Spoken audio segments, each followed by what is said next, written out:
Music, WNST, Towson, Baltimore, and Baltimore Positive. We are taking the Maryland Crab Cake Tour back out on the road. We had to postpone our Conrad's Seafood until Friday. It's going to be even better on the Friday before Kentucky Derby. I'm going to have some Betty Boop scratch-off tickets to give away, courtesy of our friends at the Maryland Lottery, now included with our friends at Goodwill Industries and Window Nation, sponsoring the Maryland Crab Cake Tour. This guy took a little vacation from me last week. We had Seth Elkin on the program, but the director of the Maryland Lottery and Gaming joins us now. John Martin joins us now to talk about Betty Boop. You got Family Feud going on now too. I saw the Steve Harvey out on the front of the tickets, and I'm like, he's got a good gig, man. I always wanted to be Richard Dawson when I was a kid.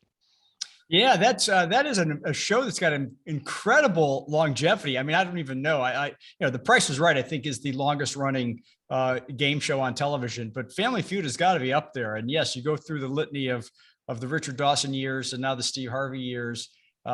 He's quite a talent. It is always an entertaining show, and we are very, very glad to have it as part of our family of scratch-off tickets.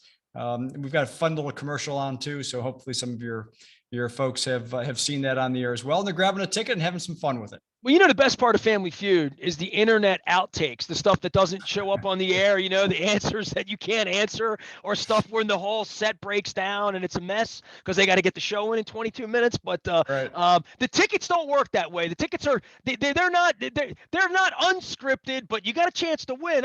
Playing the games is always the fun part because I see the branding on Betty Boop, but then I give some away over at Heavy Seas when we were doing the Crab Cake Tour a couple weeks ago, and the excitement that people get when they win $2 or $5. But learning the game is one thing, but then taking the app and using the phone and saying I'm a winner, I'm a loser. I've seen other people do it that way, but I like playing the game. Part of the Family Feud is the unpredictability of anything can happen. As we're fond of saying here, Nestor, and you know this, let yourself play. So we hope fans do play responsibly and they enjoy the games, whether they're scratch-off games or jackpot games. Hey, speaking of jackpot, how about that segue? Big, every time I pass one of the little scoreboards, I see that one's small, one's large, or both are getting larger. And then you look up and you see 400 million, and it starts to really get your attention. That's real money, huh? Yeah. Yeah. 400, as we were recording this in our luxurious studios, $454 million on the Powerball docket here this week. And of course, drawings now are Monday, Wednesday, and Saturday. So for folks that are getting us early Powerball fans, so it's a lot of fun, and also a lot of fun at this time, and we see more of it is workplaces, virtual notwithstanding, getting together and pooling their resources and buying tickets. I don't want to share. I'm not a sharer. I've noticed that about you. We've contributed to this, just so you know, because my wife, we literally were at the Royal Farms in Hunt Valley, right off McCormick, or one of the spice roads where the giant Royal Farms. And I went in to get some fried chicken, and she went to the machine and got tickets. We have been contributing. We're following this jackpot. This one's getting large, but there's a local jackpot that is about to become the biggest ever. Right? Am I right in saying that? Or we're getting close?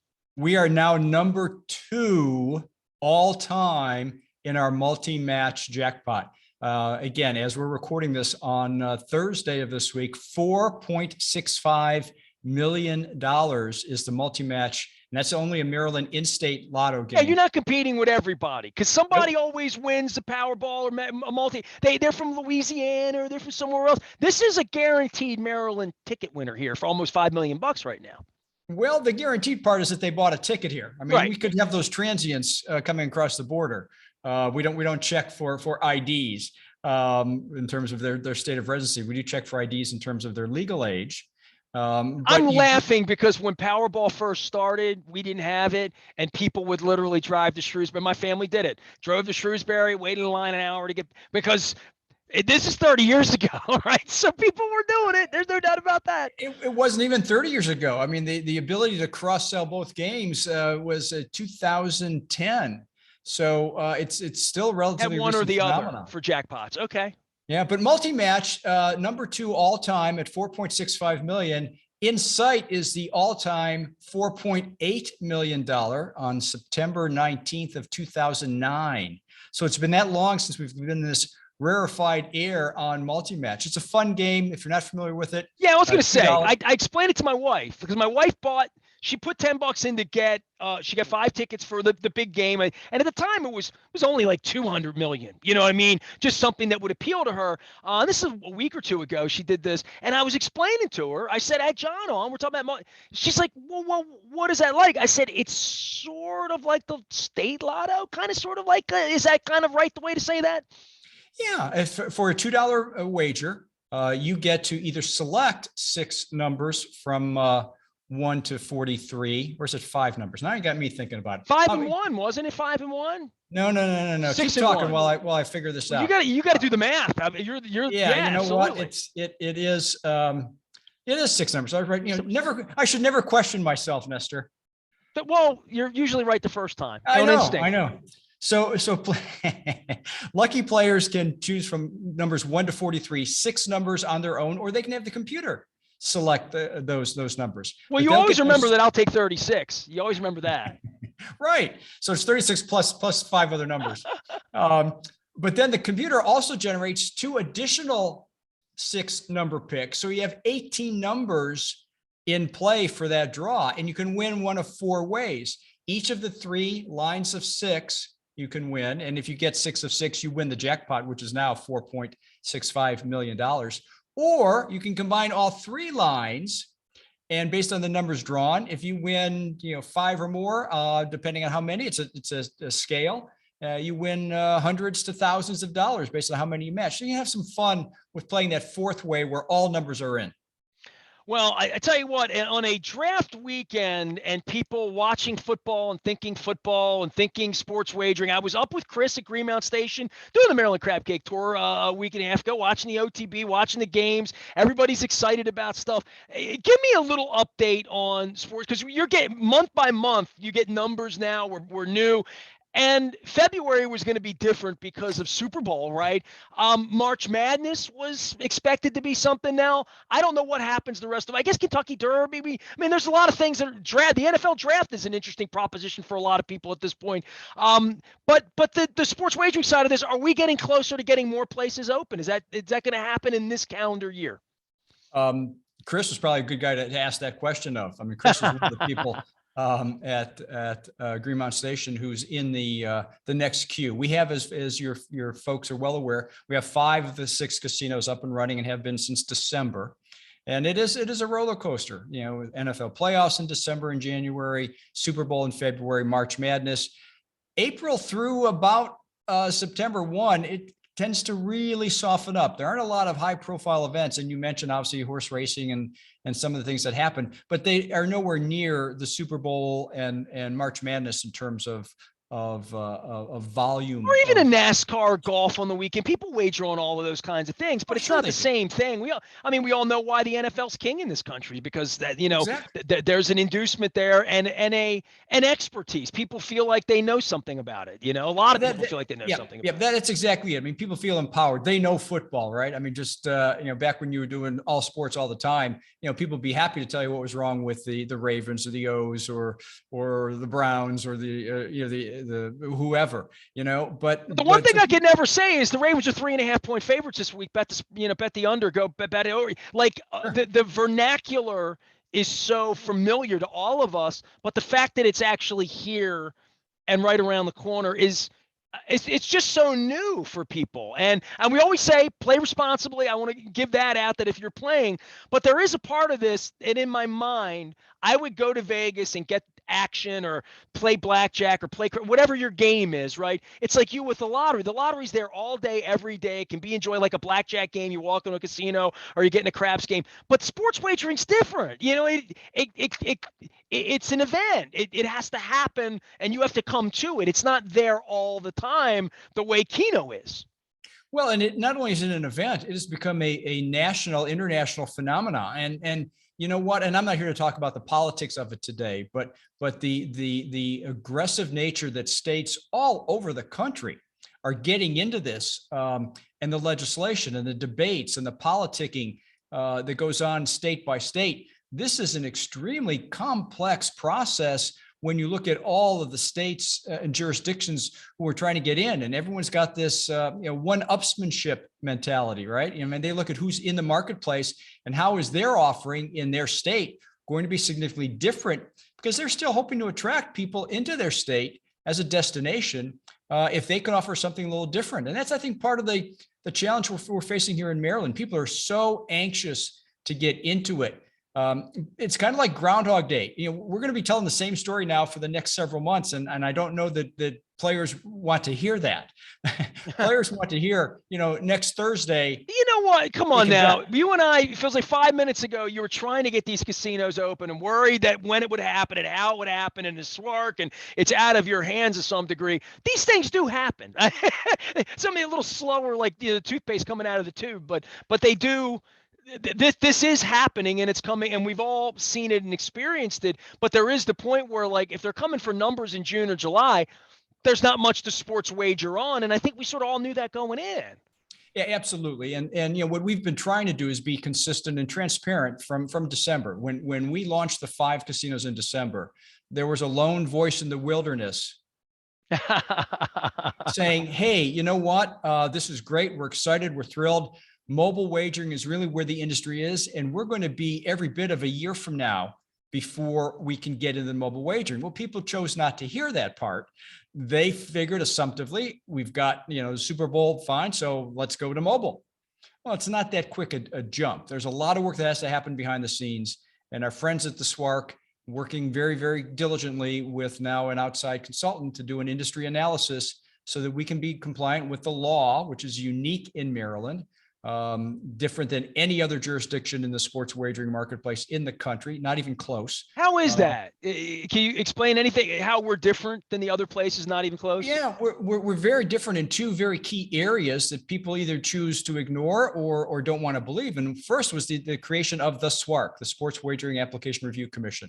Although ironically, and I can't remember which jurisdiction it was, I just saw last week while I was sitting poolside and baking in the hot Florida sun, that I saw some other state is putting together a similar external commission. They must have looked at the Maryland law and said, boy, this is a good idea. I wish they would have called me first, but that's okay. It's a challenge when you have now a different entity involved, and the 2 of you have to kind of, find that rhythm between Maryland Lottery and Gaming and the SWARC to put in place sports wagering licenses. So that's the first distinction. It's a checks and balances situation, right? We're talking about a lot of money here, and we're talking about an industry that either didn't exist or existed in a black market way. And for as long as our grandparents were alive, it existed in a black market way. So for the government to get involved in this, be anti-government, be whatever you want, but it has to be on the up and up. I use that term every week. It's my dad's term. It makes me think of him, but it has to be on the up and up, and making it on the up and up involves more than just John making law or making the rules. Well, and even more importantly in Maryland is that the legislators took it upon themselves correctly to try to level the playing field and make it more equitable for all participants, primarily small businesses, minority-owned businesses, women-owned businesses, to have a seat at the table and participate as equity partners in this, and not just as players. And to do that requires a significant amount of analysis and study to make sure that there's an equity and an inclusionary aspect of it, which again is unique. I'm not aware of any other state that has done that, which is why when you hear and see things like, well, fill in the blank, New York, Arizona, Louisiana, Connecticut, whatever, they're up and running. Well, they're up and running because they don't have a second commission to deal with, and they don't have minority inclusionary action steps. If we didn't have either of those, you know what? We'd have been up and running 12 months ago too, but that's not the way the process is here. And that I can only manage the process that's handed to me. And today we're going to still wait for the industry analysis to be conducted, reviewed by the SWARC. Regulations have to be promulgated, put out there, applications open up, people can then apply. Now, to help that, we're going to go through a very strong outreach program on Friday, May 6th, here at Montgomery Park Business Center in beautiful southern part of downtown Baltimore.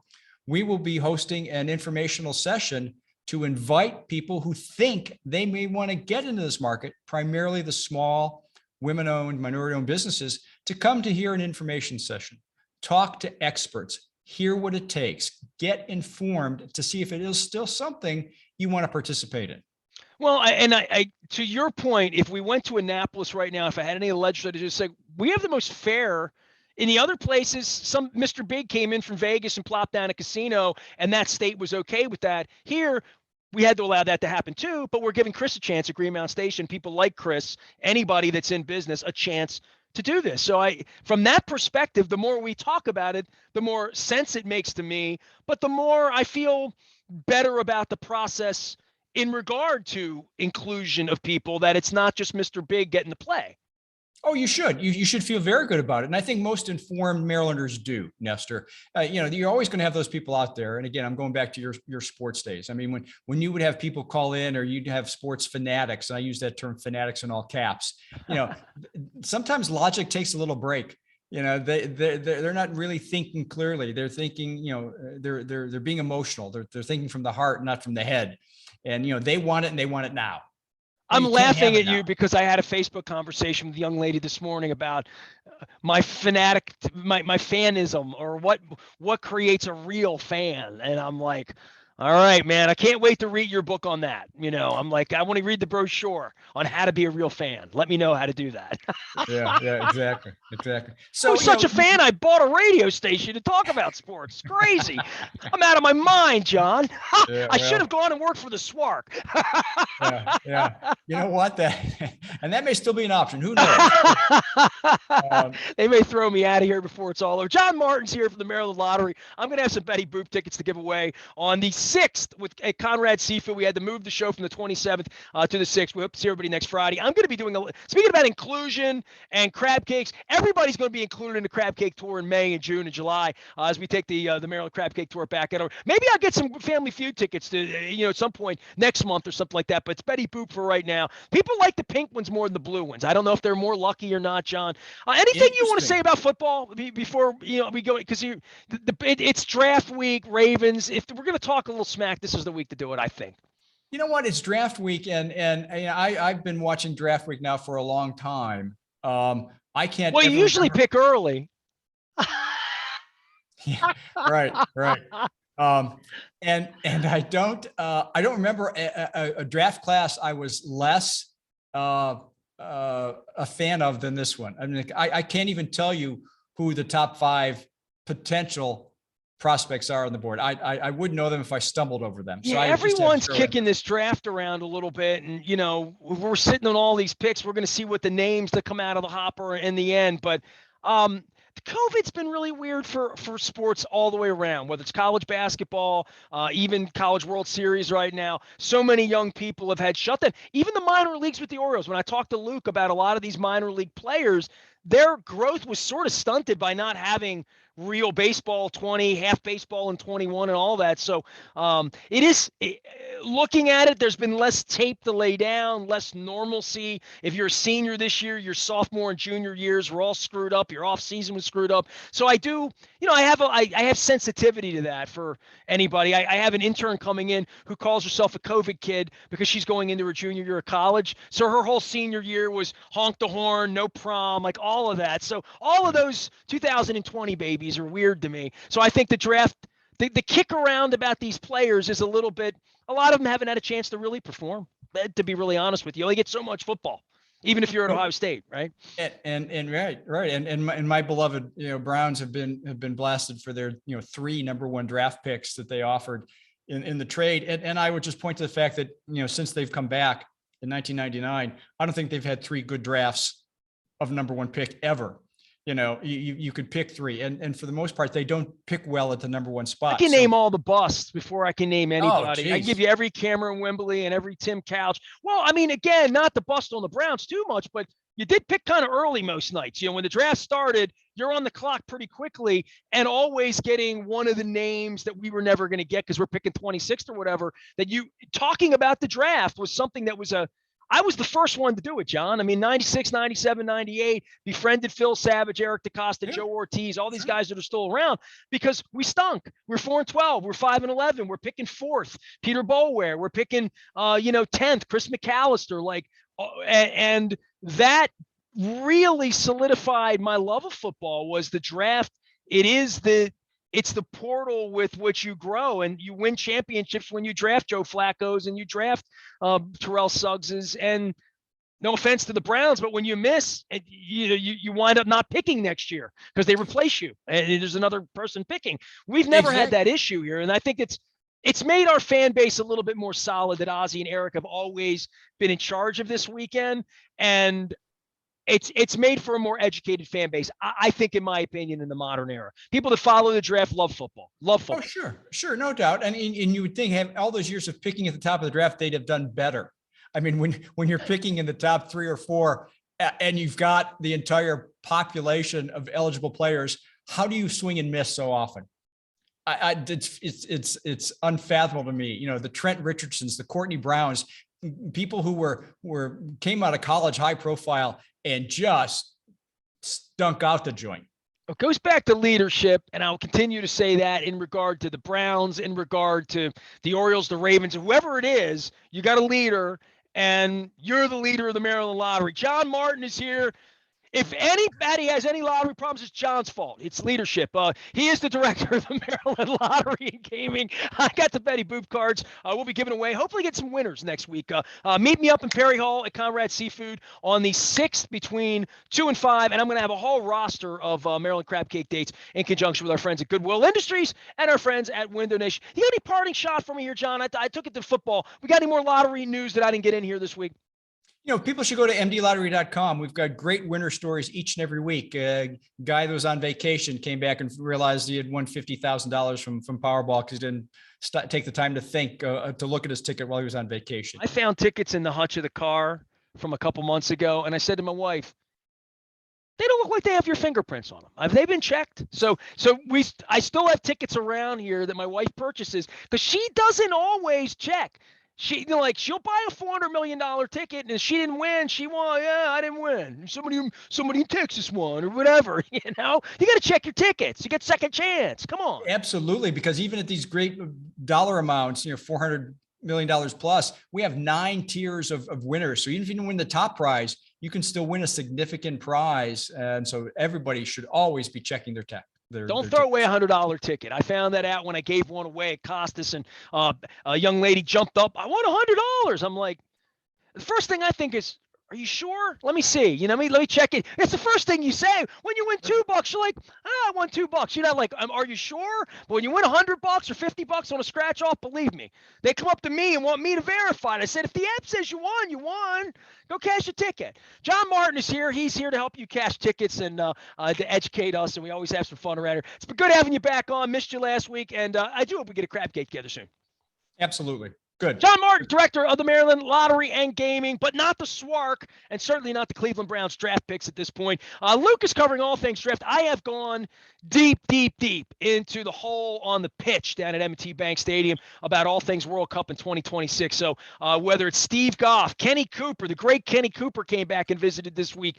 Incredible. We had Grant Wall on talking soccer. So big doings here. If you're a Baltimore positive person, a Baltimore positive fan, pulling for the World Cup to come here in 2026. So lots of sports, a little bit of lottery, and a lot of fun. I am Nestor. We are WNST, AM 1570, Towson, Baltimore, and we never stop talking Baltimore positive.